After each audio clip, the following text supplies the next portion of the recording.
also I'm sure a lot of you guys are busy as well, so no one's gonna be really watching today, which is totally fine. But I still wanted to make content for those people who maybe didn't go out or didn't have family or friends to be around. I am here for you watching this video right now. I appreciate and love you very, very, very, very much. So, in today's video, we're just going to be doing some page flipping, looking through this old magazine that I don't think I've shown before. It is a 1997 Sports Illustrated copy magazine, and also showing off this very cool, I don't know if you can see that, but it is a Shohei Ohtani pop vinyl that has him as not only a pitcher, but as a hitter as well. I don't know if you didn't know, but yes, Shohei Ohtani's on a major streak right now, being a very good player, obviously making the MLB All-Star game. Pretty cool that they have this. So I picked it up a while ago. I don't know if I showed you guys it or not, but I thought it was really cool. But yeah, I also have another magazine, a Mickey Mouse Disney magazine that I really enjoy, and also just some nice keyboard sounds to play throughout this video. I think that you guys would like it. So again, if you guys like this video, make sure you like the video and subscribe to the channel. Let us get started. Now, the first thing I'm going to go more into detail with is the vinyl pop. I think it's pop vinyl of Shohei Ohtani. Now, I'm not really showing the other side of this because the glare, as you can see, it gets pretty intense. So I'm going to try to not make it too terrible. So here we have him, Shohei Ohtani himself. Hopefully you guys can see this. I'm just going to be moving it around a lot, just hoping that glare goes away. Obviously I'm not going to take it out of its little box or casing because obviously Shohei Ohtani has great potential to be a great in baseball history. Also the way he plays, being a very good pitcher, could be a little bit better at that, but he's still very young, but being a tremendous hitter nonetheless. Obviously the Angels still, yes, do suck, but the Angels are actually my go-to and favorite NBA MLB team. Was overseas, but wow, was he a force to be reckoned with back then. I know his first year didn't really go the way a lot of other people really thought of it, but he definitely turned up this past year.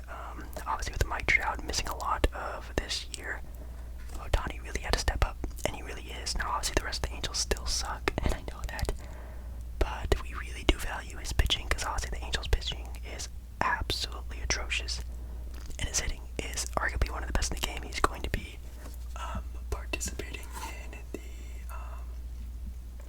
MLB Home Run Derby, which yes, I will be watching, and yeah, it should be a lot of fun. So yeah, I really just wanted to show you guys this. Maybe I can get a little bit closer.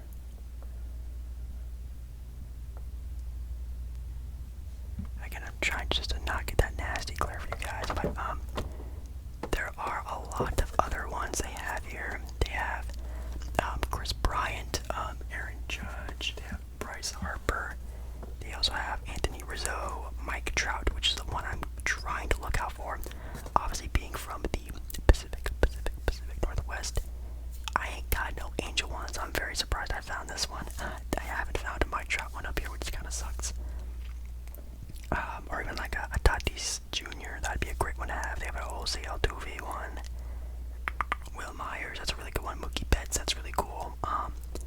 Yeah, really cool. Kind of makes nice little box tapping sounds with it if you want.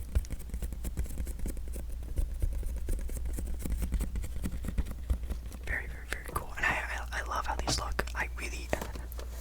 The reason why I don't have a lot more of these is because I know if I start, I will not be able to stop. This is the only one I've ever bought. I did win a free Mariners pop vinyl about a year or two ago, but that one I got for free. But this is the only one I've ever bought, and I know if I start collecting like the NBA ones or Disney ones, Marvel ones, I will not be able to stop. I will get addicted, so I stopped with this one. Okay, up next, again, we have the 1997, April of 1997 Sports Illustrated edition with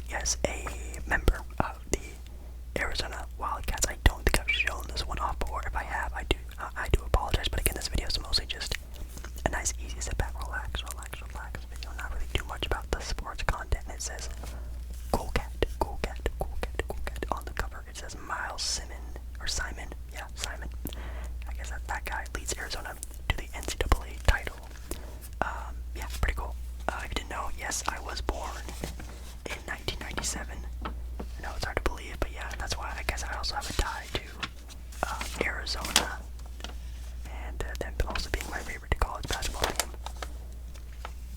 And that's interesting. They have a baked Lay's ad that looks absolutely nothing like baked Lay's look nowadays. They also have a interesting picture there of Karl Malone. Let's see what else we have. We have a Gatorade ad. My goodness, again, definitely some very, very, very random things from back in the 90s. I know and have seen the age range of my audience, which is actually pretty, relatively close to me, being between like 18 and like 20s, 30-year-olds, which is pretty cool. If you're an outlier in that, I think that's even cooler, but I know a lot of people probably don't even know a lot of things about the 90s if you were not really born into it. Even me, myself, I'm not like super in-depth about 90s lore, but definitely for sports, was really, really, really, really into that kind of stuff. We have some NASCAR things. If you are a fan of NASCAR, definitely let me know how or why. It's definitely one of those things that definitely need to have the taste for it, I feel like. But again, sorry if you can see this really nasty glare. I'm really gonna try to take it out. Here's a really cool, interesting way of showing the Arizona Wildcats. Little thing here. I'm gonna try to start from the bottom and move my way back up without getting that nasty glare on it. I'm sorry, but pretty cool little kind of poster. I don't know, a spread. Yeah, that's what's called, a spread. And if you don't know or recognize who that player is, it's actually Mike Bibby. Yes, arguably Mike Bibby being the best player on the team during that time period. But the Arizona Wildcats beating the Kentucky Wildcats during that time period. I'm not even really sure who Kentucky had on their team. If it was anyone significantly good or not, I'm not entirely sure, but if it's Kentucky, it was probably someone pretty good. Obviously, you can read through all these and things like that.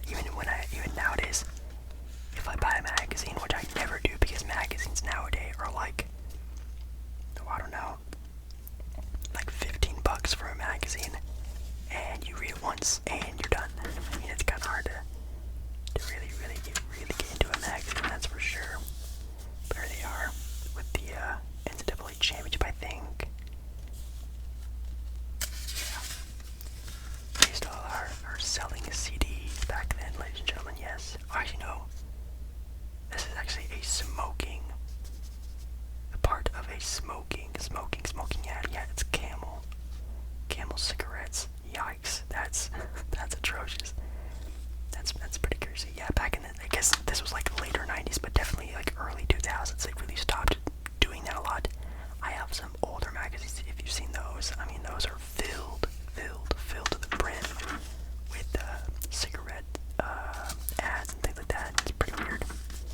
Here's a Sears ad. Sears is another company I feel like that's really starting to go out of business. Pretty sad what's happening to them. Obviously, places like Walmart and Target, IKEA, definitely running those places out of business, that's for sure.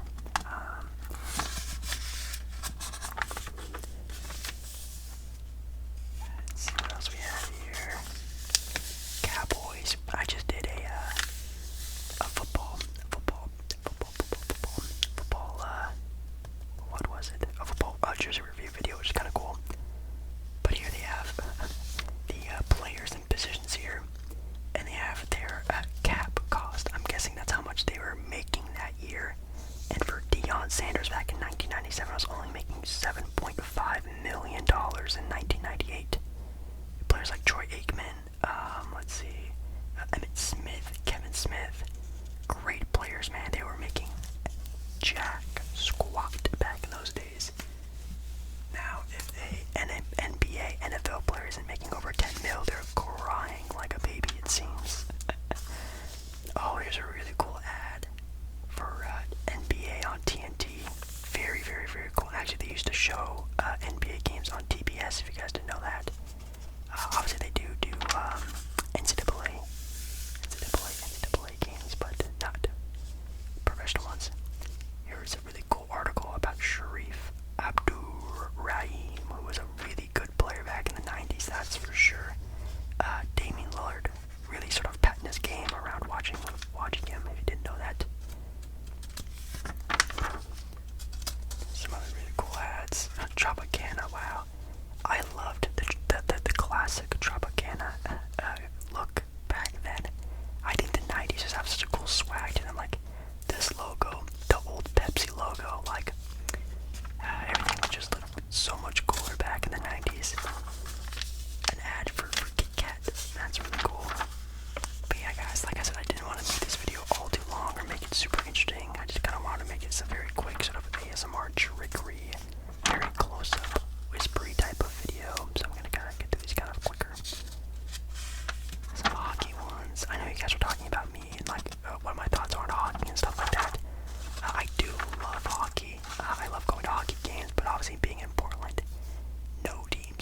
soon. Hopefully, you had a good, nice, safe, fun